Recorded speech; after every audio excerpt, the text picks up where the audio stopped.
3 años he estudiado fisiología, conocen y dominan perfectamente la fisiología renal, la fisiología metabólica, etc. Lo que vamos a hablar es algo muy frecuente, de repente no más frecuente, es una de las enfermedades más frecuentes, o la enfermedad que acompaña a otras enfermedades más frecuentes. Tenemos los trastornos hidroelectrolíticos. Dentro de los trastornos hidroelectrolíticos tenemos la hiponatremia, la hipernatremia, la hipocalemia y la hipercalemia. Como ustedes pueden ver, es una patología que casi en todos los hospitales lo vemos. Y muchas veces la clínica nos puede engañar. Y la única manera de evaluar a un paciente a través de un trastorno hidroelectrolítico, lógicamente, es a nivel de laboratorio. Esta enfermedad puede ser la presentación, o presentación primaria, o puede acompañar otra enfermedad. Pervigracia, un paciente que tiene insuficiencia cardíaca puede tener hiponatremia, o un paciente que tiene cirrosis puede tener hiponatremia, o un paciente que tiene un cáncer puede debutar con hiponatremia. ¿Ya? Un CA de pulmón puede ser una secreción inapropiada de hormona antidiurética y puede debutar con hiponatremia, aún no siendo diagnosticado el cáncer. El pronóstico de estos desórdenes va a depender mucho de la severidad que tiene. Es diferente manejar un paciente con una hiponatremia de 120 que manejar una hiponatremia de 29, 30, etc. Entonces, a través del examen vamos a tener que definir algunas cosas. El médico es bien difícil que se memorice algunas cosas, no quiere memorizar o no quiere, pero hay casos donde sí tenemos que memorizar, tenemos que ser bien puntuales. Cuando llamamos a una hiponatremia leve, cuando llamamos a una hiponatremia severa, o cuando llamamos a una hipocalemia leve, o cuando llamamos a una hipocalemia severa. ¿Por qué? Porque de acuerdo a eso vamos a manejar al paciente. Si no sabemos cuándo es una hiponatremia severa, no lo vamos a manejar. Entonces es importante memorizar algunas cosas. Es importante también tener en consideración algunos conceptos que ustedes manejan a la perfección. Por de repente se les olvida. ¿Qué se entiende por osmolaridad? ¿No? Si hacemos un recordaris, osmolaridad viene a ser la cantidad de solutos divididos en un volumen determinado. Y el volumen más abundante del cuerpo, ¿cuál es? El agua, ¿cierto? El agua más o menos, si es hombre, más o menos es el 60% del volumen total. Esto quiere decir que mi paciente pesa 70 kilos y el 60% es agua. ¿Cuántos de agua tenemos? 36 litros, ¿cierto? Tenemos 36 litros, que es importante saber. Ese es el volumen de agua. Si es una mujercita, tendrá el 50%, o sea, la mitad. Si pesa 60, tiene 30% de agua. ¿Y qué se entiende por osmolaridad? ¿Alguien me puede decir qué se entiende por osmolaridad? ¿Cuál es la diferencia entre osmolaridad y tonicidad? Porque es importante tenerlo. ¿Por qué es importante tenerlo? Si recordamos qué es osmolaridad, osmolaridad viene a ser la suma de todos los solutos entre el volumen, en este caso el agua, ¿cierto? Es la suma de todos los solutos. Entonces ahora vamos aprendiendo algo más. ¿Qué es un soluto? ¿Qué es un soluto y cómo está dividido? Entonces vamos a dividir el cuerpo en dos partes: la parte celular y la parte extracelular. Entonces tenemos solutos tanto en la parte extracelular como en la parte intracelular, que todos recordamos muy bien cuál es el catión más común en el extracelular, el sodio, ¿cierto? O sea, hablar de extracelular es hablar de sodio, y hablar de intracelular es hablar de potasio. Entonces ya tenemos dos conceptos muy importantes: catión dominante extracelular y catión dominante intracelular. ¿Vale?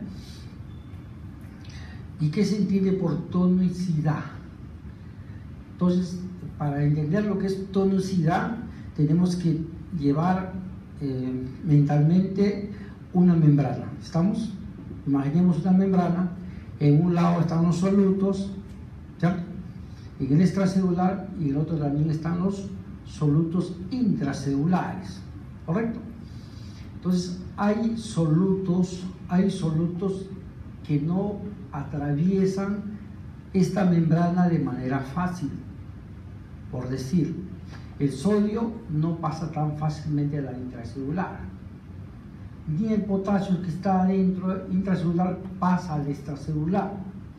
Entonces, los solutos que no pasan fácilmente, sodio básicamente, o glucosa básicamente, son la tonicidad. Eso es lo que conocemos como tonicidad. Son los solutos que no se pueden intercambiar libremente, digo, ¿cierto? A diferencia de la urea, por eso. La urea sí se puede intercambiar, la urea puede ir de un lado a otro. Entonces yo cuando hablo de osmolaridad hablo de todos los solutos, y cuando hablo de tonicidad hablo de los solutos que no se pueden cambiar. ¿Estamos? Entonces, ¿cuánto es más o menos la osmolaridad? Tenemos la fórmula que ustedes conocen: 2 sodios más glucosa entre 18 más urea entre 6. Y si no tenemos urea, tenemos BU entre 2.8. Esa es la osmolaridad. ¿Está bien? Para que vean que esto no es tan infrecuente, ayer una señora, enfermera ella, nos dice: doctor, yo vengo por mareo, vengo por desbalance. Pues yo sé cuál es mi diagnóstico, se lo voy a decir. Ella era enfermera de años, tenía 80 años, 89 años. Ella va porque perdía el equilibrio y tenía desbalance, un desequilibrio. Y dice: doctor, mi diagnóstico es hiponatremia. ¿Ah? ¿Y por qué? No, porque yo soy hipertensa y tengo la dieta que no consumo casi nada de sal. Y le tomamos y tenía 129 de sodio. Y eso es su diagnóstico. Ya para que vean que la dieta, a veces la dieta para gente hipertensa puede llegar a hiponatremia, como vamos a ver en la cara. Eso fue ayer. Ayer con los alumnos, con los colegas de ustedes o con los colegas míos, en la práctica, llegó un paciente, llegó por un bloqueo completo, o una bradicardia severa. El paciente tenía 5.7 potasio, ¿cierto? Una hiponatremia, una hipercalemia moderada, con su bloqueo de... Y eso lo vimos ayer con los colegas de ustedes. Aparte de este paciente que tenía su problema renal, que tiene insuficiencia renal, tenía problema vascular y tenía problema de hipertensión.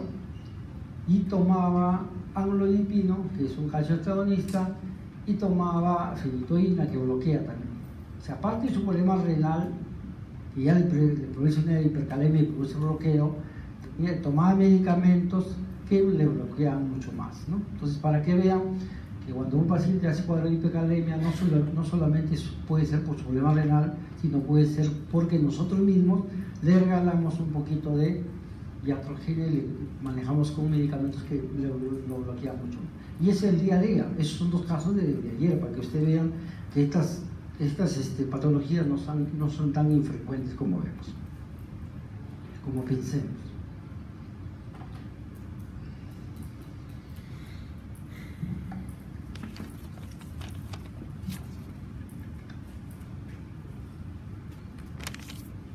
Esto creo que todo ya nosotros lo conocemos, cómo está formado nuestro cuerpo. El 60% es líquido, cómo se forma el intracelular, el extracelular.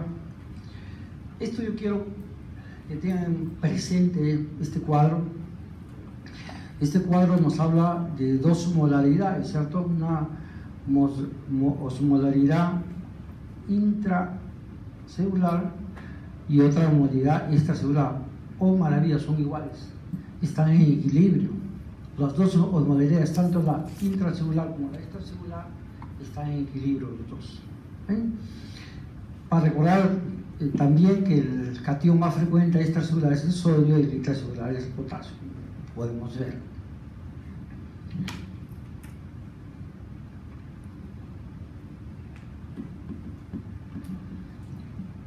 Y ahora, ¿cómo es esto del sodio? ¿Quién domina el sodio? ¿Cómo se maneja el sodio, no? El sodio tiene tres mecanismos de manejo. Uno, a nivel de la C. ¿Qué tiene que ver la C con el sodio? ¿Qué pasa? ¿Qué le haría la C al sodio? ¿Lo baja o lo sube? Lo baja. Lo baja, ¿cierto? ¿Por qué lo baja? Porque yo tengo C, ¿qué hago? Tomo agua. Entonces diluyo, ¿cierto? Diluyo la osmolaridad, baja. ¿Vale? Entonces, ¿hay mecanismos que tienen alteración en la C? Sí, ¿cierto? Un viejito con ACV, que tiene un ACV en el hipotálamo, puede tener alteración del centro y puede ser alterado su C. ¿Qué le produce? Hipernatremia. ¿Estamos? ¿Qué más? Un loquito, ¿cierto? Que tiene una polidixia, o sea, ingiere mucha cantidad de agua. ¿Está bien? ¿Qué le produce? Hiponatremia. ¿Vale? Entonces, la C tiene mecanismo por los cuales puede regular el sodio. Otro mecanismo, ¿cuál es? ¿Qué hormona? La hormona antidiurética. ¿Dónde actúa la hormona antidiurética? ¿Ah? ¿Dónde? ¿En qué túbulo? ¿Qué hace a nivel de túbulo continuado distal? ¿Qué hace? Jala agua, ¿cierto? Jala agua. Entonces, yo cuando tengo un síndrome de secreción inapropiada de hormona antidiurética, ¿qué hago? Tengo más agua, entonces diluyo más el sodio, ¿cierto? ¿Y qué tengo? Hiponatremia, ¿cierto? Entonces, la aldosterona, ¿dónde actúa? A nivel del tubo cortoneado distal. ¿Qué hace? Jala agua. ¿Está bien? Otro mecanismo que yo tengo que ver es el riñón. El riñón regula el sodio, ¿cierto? ¿Qué hace a nivel del riñón? Jala sodio y bota potasio. Cualquier alteración a nivel renal puede conllevar a trastornos de sodio, tanto para hipernatremia como para hipernatremia. Entonces, como vemos, son tres los mecanismos que regulan el metabolismo del sodio. Entonces, ¿qué enfermedades puedo yo tener a nivel renal que me pueden producir hiponatremia?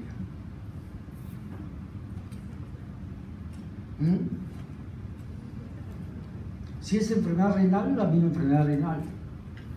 O si es una enfermedad renal moderada, también me puede producir una hiponatremia.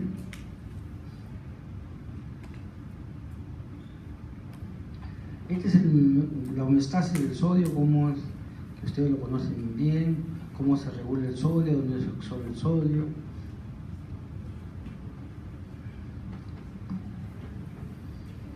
¿Esto lo manejamos, lo hacemos bien o no?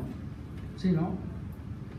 A ver, ¿qué pasa cuando hay la osmolaridad aumenta? ¿Qué sucede cuando la osmolaridad aumenta? ¿Ah? ¿Qué pasa? ¿Cómo estaría el volumen si la osmolaridad aumenta? El volumen disminuido. Entonces yo necesito jalar agua, ¿cierto? ¿A quién estimulo? A la vasopresina, ¿cierto? ¿O no? ¿Sí? Para que me jale agua.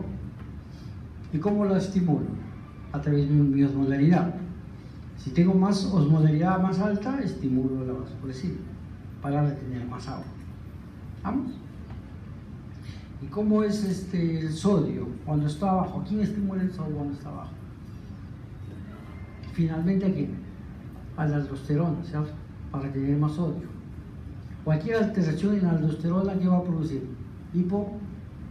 Hiponatremia, ¿cierto? Hiponatremia.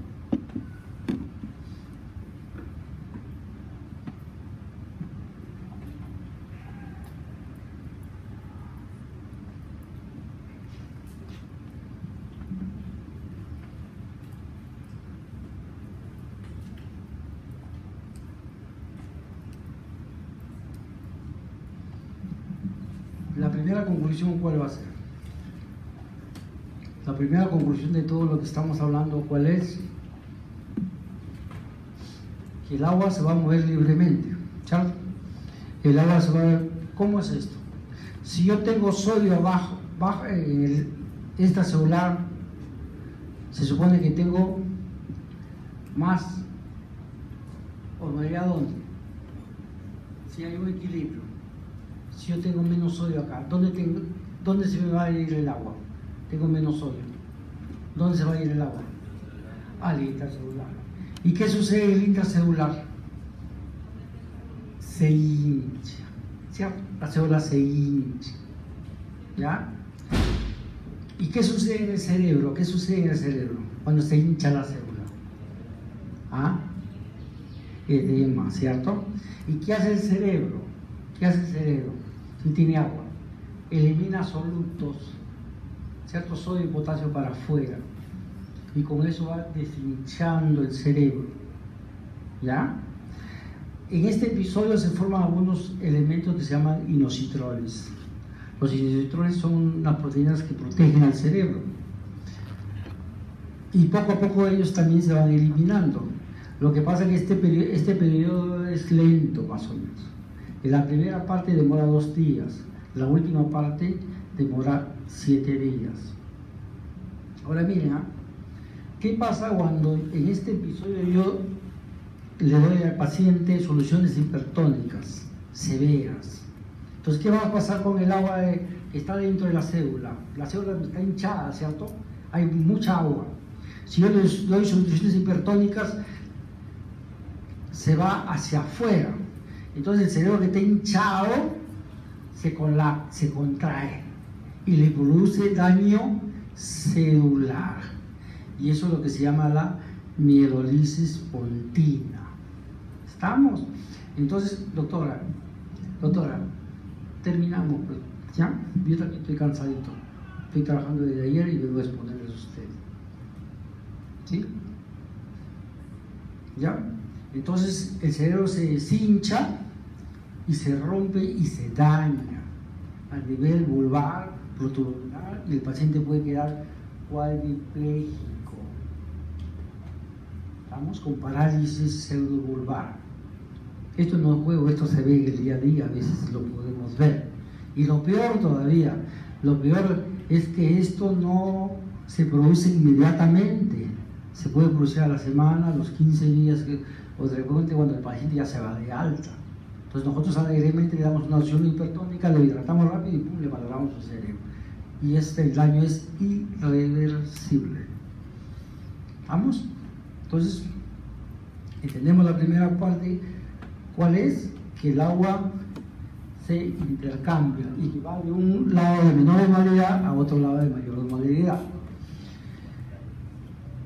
Entendemos que en el riñón se elimina más o menos solutos para mantener una osmolalidad adecuada. Así como la vasopresina es estimulada por la osmolalidad, también puede ser estimulada por otros elementos. ¿Qué otros elementos pueden estimular la vasopresina? El ejercicio, el dolor, el miedo. ¿Está bien? Cuando uno está con miedo, ¿qué pasa? Se inhibe la vasopresina y se orina, ¿cierto?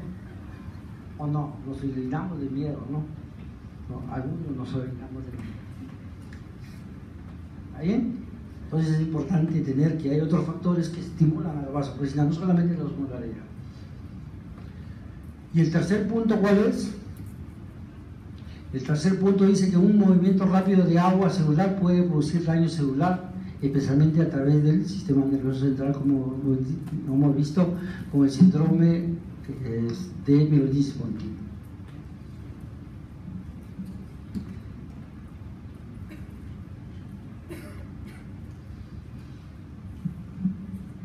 Conclusiones.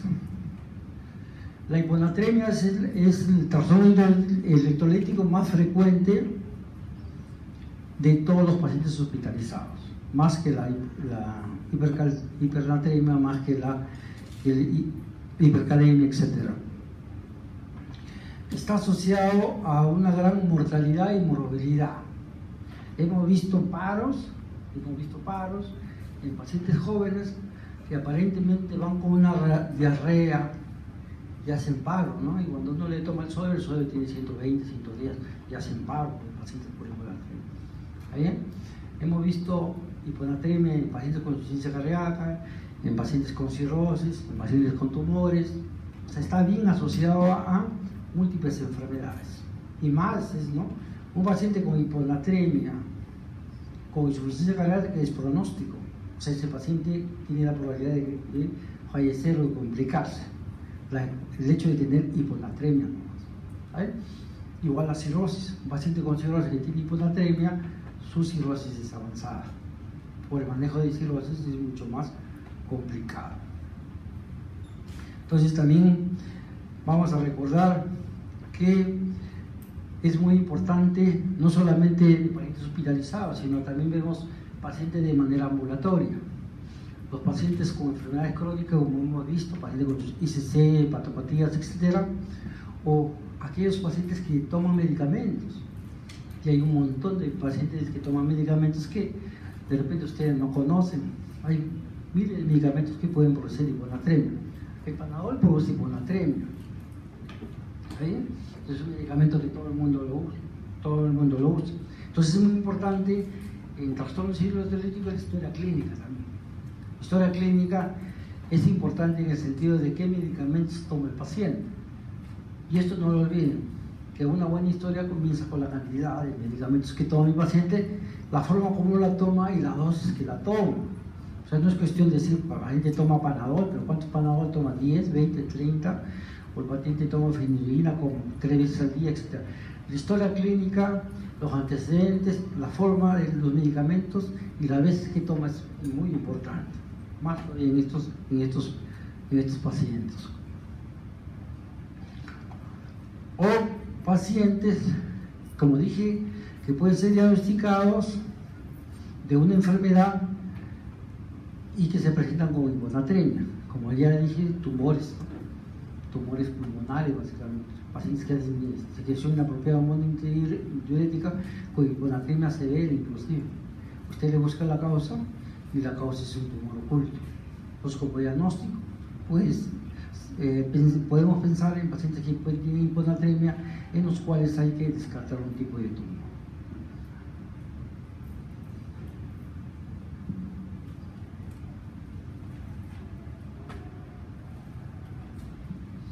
Esto lo conocemos. Ahora, como dije, es importante tener el valor de los electrolitos para clasificar. Así tenemos una paciente con hiponatremia leve, es un paciente que tiene un sodio entre menor de 130 a 134. Moderada es un sodio de 120 a 129 y severa, estamos hablando de severa, menor de 120. ¿Ya? Es por la cantidad de sodio que tiene. Otra manera de clasificar es de acuerdo a la velocidad. Es diferente manejar un paciente con hiponatremia aguda a hiponatremia crónica. ¿Y el punto de quiebre cuál es? 48 horas. Punto número 2 que tenemos que acordarnos siempre, entre agudeza y cronicidad. Punto de quiebre 48. Tenemos que acordar 48 horas. ¿Por qué es importante esto? Por el manejo que se da. ¿Y qué sucede si mi paciente viene de la casa con hiponatremia? Asumo que es crónica. ¿Ya? Tercer punto, separar cuál es agudo, cuál es crónica. ¿Sí? Tiempo, 48 horas. Cuando yo no sé, asumo que es crónica. ¿Estamos? Entonces, clasificación por la concentración. Menor de 120, severo. Agudeza, tiempo. Punto de corte, 48 horas.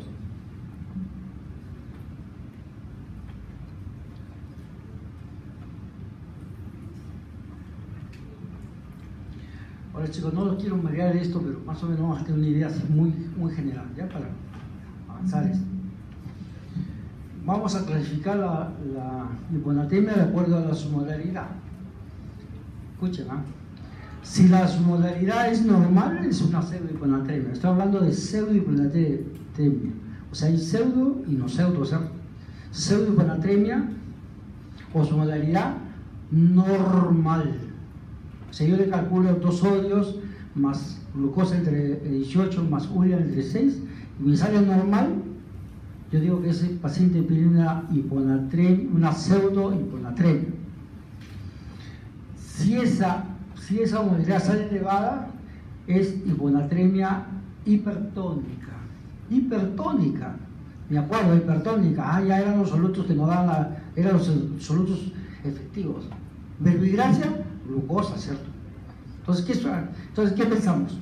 Un paciente que tiene una hiperglicemia, el soluto está aumentado. Entonces yo tengo gran cantidad de glucosa en el extracelular. ¿Qué hace la célula? Saca agua, ¿cierto? Saca agua, diluye sodio.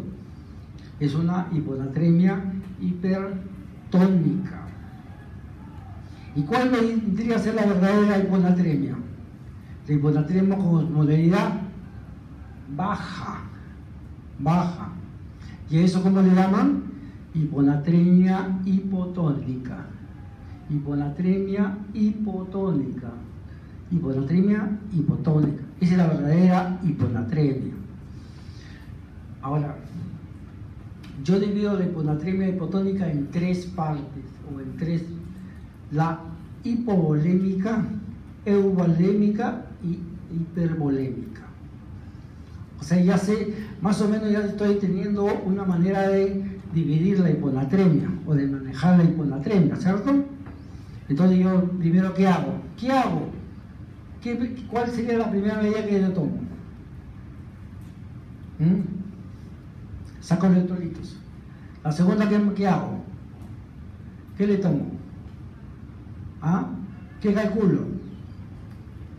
¿Osmo qué? Osmolaridad. ¿Vamos?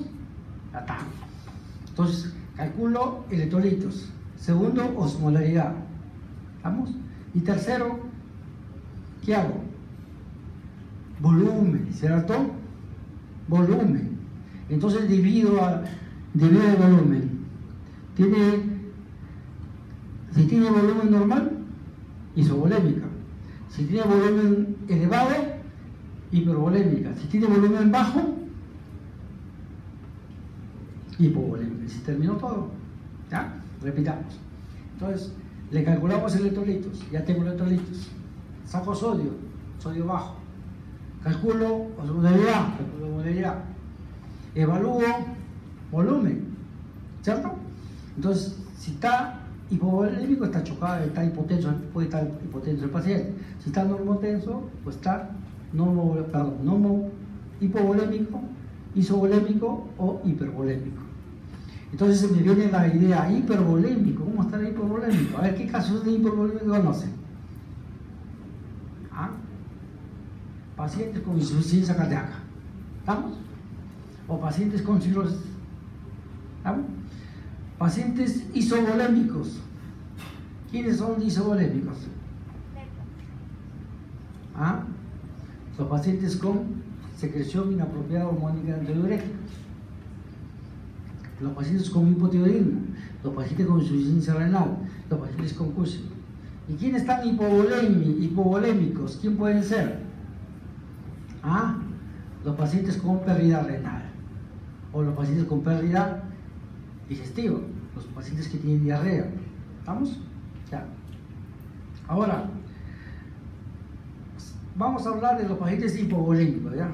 Los pacientes con hiponatremia hipovolémica, estos que están acá. ¿Cómo evalúo yo? Evalúo la pérdida renal y extrarrenal. ¿Y cómo evalúo la pérdida renal y extrarrenal? ¿Cómo evalúo? Con el sodio urinal. A ver, chicos, vamos a pensar. ¿Cómo estaría en orina el sodio si el problema está renal? ¿Alto o bajo? ¿Ah? Bajo, ¿cierto? Porque el riñón está funcionando, está jalando sodio. En cambio, si el problema es renal, ¿cómo estaría el sodio? Alto. Alto. ¿Estamos?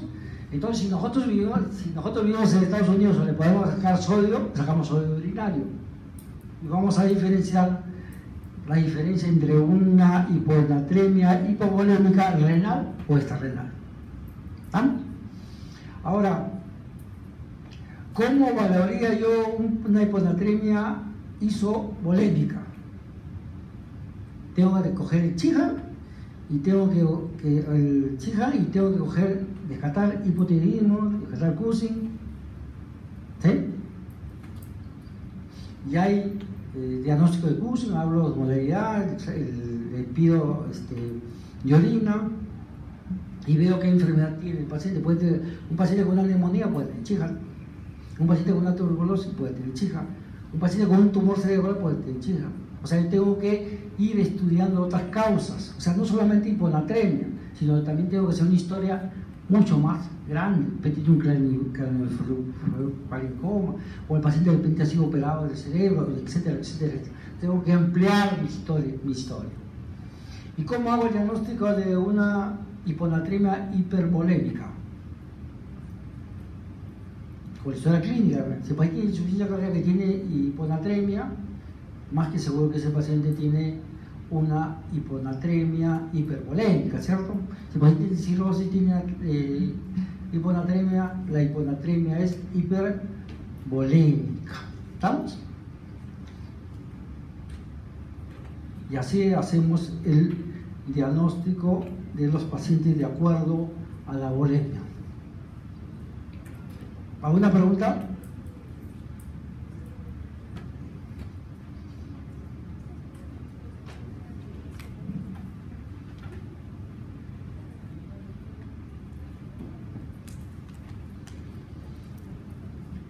Este es un cuadrito para resumir todo lo que hemos dicho. Entonces, primero calculamos la osmolaridad. De acuerdo a eso, la vamos a catalogar en hiperosmol, isoosmol, hiperosmol o hipoosmolar. De acuerdo a eso, definimos el paciente, qué tipo de enfermedad tiene el paciente o qué tipo de hiponatremia tiene. Esta es la verdadera hiponatremia. ¿Ya? O el paciente está hipovolémico, pérdida de agua, tanto renal o no renal. ¿Cómo lo diferenciamos? A través del sodio urinario. La volémica, chijas, descartamos hipotiroidismo y AIS. Chija por el diagnóstico del chija, cómo está la osmolaridad sérica, cómo está la osmolaridad en orina y la enfermedad que lo puede desencadenar o puede llegar a chija.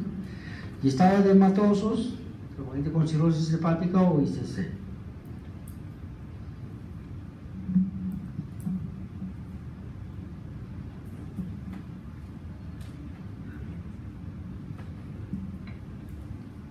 Este más o menos es el ejemplo de todas las hiponatremias que usted la tiene en sus dispositivos, pero lo que le he explicado creo que es suficiente para entender esto. Causa de chijas: hay lesiones cerebrales, neoplasias del pulmón, pacientes con náuseas, vómitos, a veces pueden tener chijas. Ya me quedan 10 minutos y no va a avanzar nada. La sintomatología puede ser variada, pero lo más importante de esto, lo que tenemos que aprender y darle la importancia es las alteraciones de gravedad. ¿Cuál van a ser? Puede ser paro, puede ser coma, puede ser convulsión. ¿Está bien? Si yo viene un paciente en paro y tiene sodio de menor de 120, ¿qué hiponatremia tiene? Severa. Evalúo el tiempo, aguda. El manejo es diferente a una hiponatremia crónica.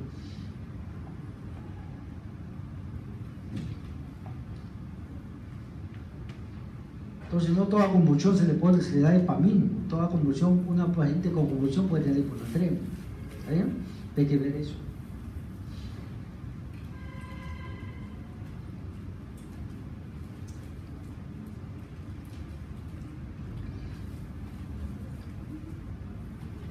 Ahora, ¿cómo manejamos una hiponatremia? Lo primero que tenemos que hacer es excluir si el paciente tiene una pseudohiponatremia o una hipertonicidad. Segundo, si el paciente tiene compromisos séricos, si el compromiso es severo. ¿Y cómo saber el compromiso severo? Por lo que viene el paciente: convulsión, pérdida de conciencia, ¿cierto? Problemas neurológicos severos. Ese ya nos indica la severidad de la hiponatremia. Tercero es ver si es agudo o crónico. Tiempo, 48 horas. Ahora, ¿dónde quedaríamos? ¿Cómo haríamos cómo yo puedo decir este paciente está isovolémico o este paciente está hipovolémico? Si los dos tienen hiponatremia, digamos. ¿Cómo yo puedo diferenciar que uno es igual a otro? La literatura dice está con ojos deshidratados. Hay gente que aparentemente luce hidratado, pues no está hidratado. Ese es el problema. Los que están deprimidos, con presión baja, taquicárdicos, diaforéticos y con sodio bajo, ya, pues es una hiponatremia hipovolémica, ¿sí? Pero los que están más o menos, los que tienen 12,8, entonces, ¿cómo yo diferencio una hiponatremia así subliminal con una euvolémica? Le pongo cloruro de sodio, ¿ya? A lo pongo cloruro de sodio. Si mejora su sodio y mejora su volemia, hipovolémica. Si no mejora, probablemente sea secreción inapropiada de hormona antidiurética. Así lo diferencio. ¿Estamos?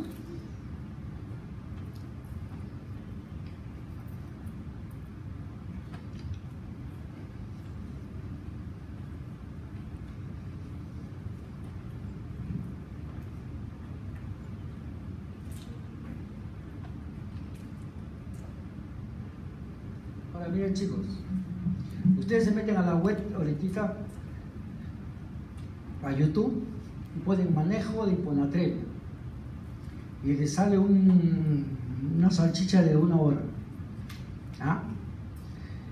Y ponen, ¿no? Sodio corregido, les hace un montón de cosas. Mi clase era esa antes, ¿ah?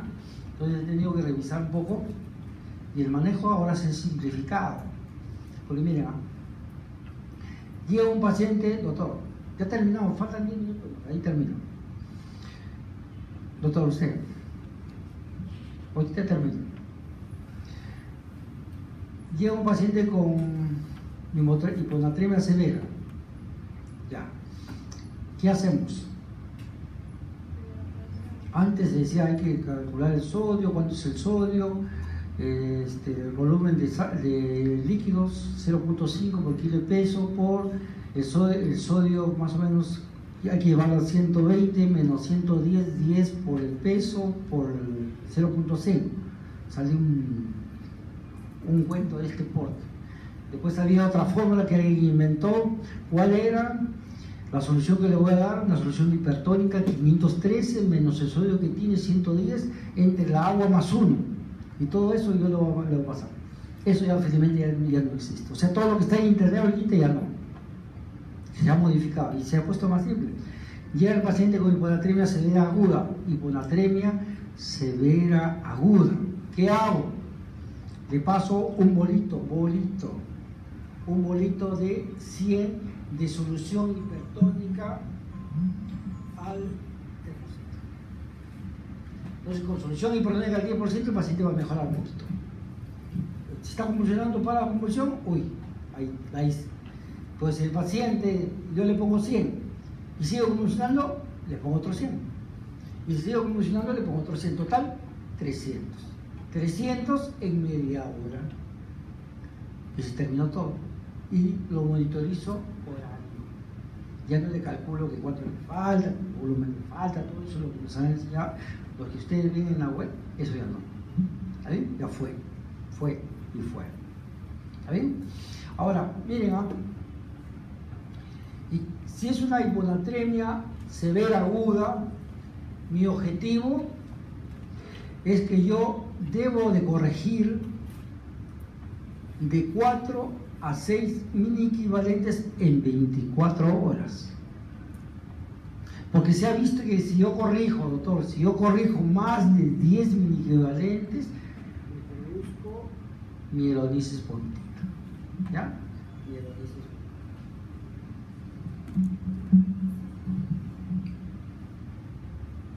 Entonces no puedo corregir más de 4 mini-equivalentes en 24 horas.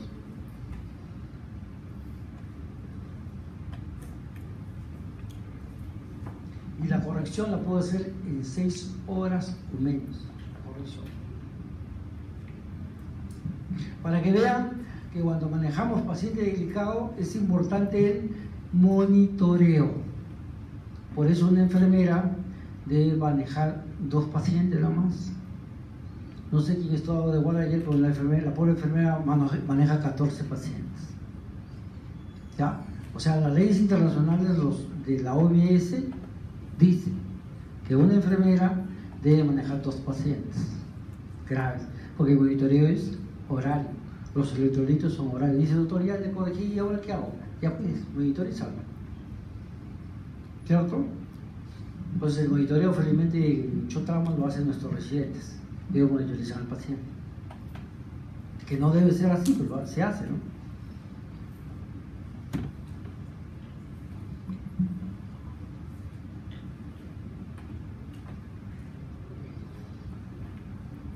Ahora, si el paciente tiene una hiponatremia aguda asintomática, más tranquilo. Ya no le doy 100, sino le doy 50. Monitoreo si el paciente tiene síntomas o no síntomas. Ahora, el otro caso. Miren, si tiene una hiponatremia crónica sintomática, igualito le doy. 100, 100, 100, 100.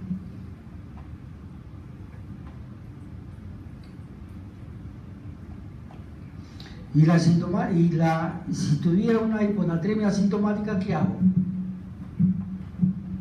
Averiguo cuál es la causa, ¿no? Básicamente, y la corrijo.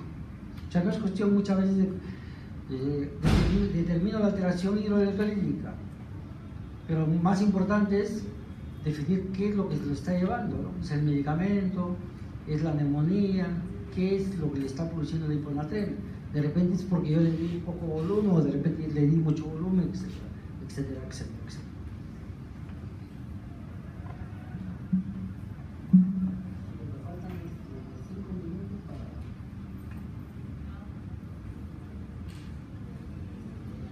Acá les traigo algo muy importante, es cómo se prepara una solución. ¿Ya? Otro trastorno frecuente es la hipernatremia, que viene a ser la cantidad de sodio sérico mayor de 145. Y básicamente acá es casi todos los pacientes que tienen hiponatremia hospitalizados, que son mayores, es regalo a nosotros, ¿ya?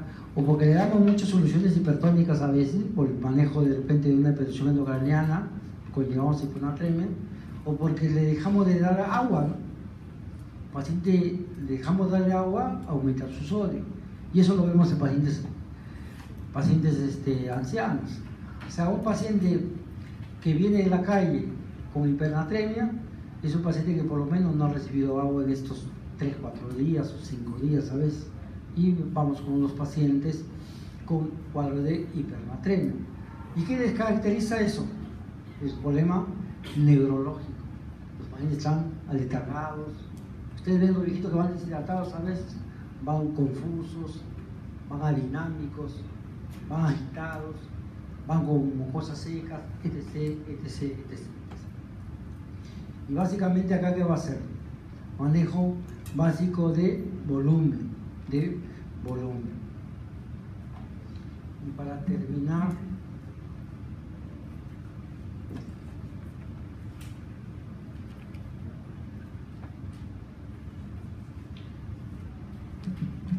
otro cuadro muy importante y muy frecuente también, que les dije, les traje a colación el día de ayer, es el catión intracelular, que es el potasio.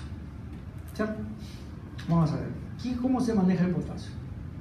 El potasio uno lo come, va al torrente sanguíneo, va al páncreas, el páncreas estimula para que el potasio se introduzca en la célula. O sea, cuando yo tengo insulina, ¿cierto? ¿Qué hace la insulina a nivel celular? La insulina mete potasio que está afuera, extracelular, lo mete a intracelular. Por eso el tratamiento de la hipercalemia debe ser insulina. ¿Vamos? ¿Qué hacen los alfa-adrenérgicos? ¿Qué hacen los alfa-adrenérgicos? Meten también igualito el potasio que está afuera hacia adentro. Por eso nebulizo yo, por eso nebulizo al paciente. ¿Estamos? ¿Estamos o no? ¿Ya? Ahora, ya sé la función del potasio, de la insulina, ya sé la función de los beta-adrenérgicos, y ahora aldosterona. ¿Qué hace la aldosterona? ¿Jala qué? Jala el sodio, bota potasio. Si no funciona la aldosterona, el potasio se me queda adentro. Me produce hipercalemia, ¿cierto? Hipercalemia.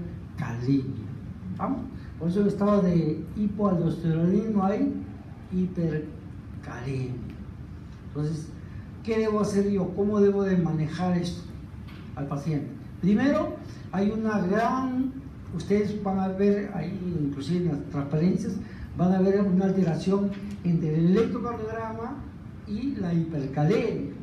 Entonces, antes decía, hay una asociación, inclusive dice, a partir de 7 puntos ya hay alteraciones electrocardiográficas. Y ayer hemos visto que el paciente tenía 5.7 y ya tenía alteración. O sea, no hay una relación directa. Ahora se ha demostrado que no hay una relación directa entre la cantidad sérica de potasio con los cambios electrocardiográficos. ¿Vamos? Pero sí se ha visto que hay una condición sine qua non. Cuando el potasio sube a 9, hay necesariamente 6 cambios electrocardiográficos. ¿Y cuáles son los cambios electrocardiográficos más frecuentes con el potasio? Acuérdense, ¿eh? 1, borramiento de la P. 2, es crecimiento del PR. 3, ensanchamiento del QR. Y 5, desaparición de primero te picuda y después desaparece.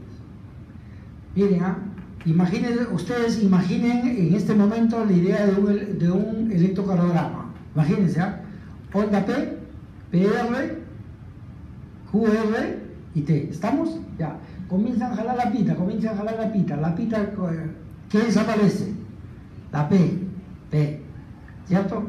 ¿Qué pasa con el PR? Se aumenta. ¿Qué pasa con el QT? Se ensancha. ¿Y qué pasa con la T? Desaparece. Finalmente queda en una pista. ¿Cómo se llama eso? Asistolia. Eso es todo, chicos. Gracias.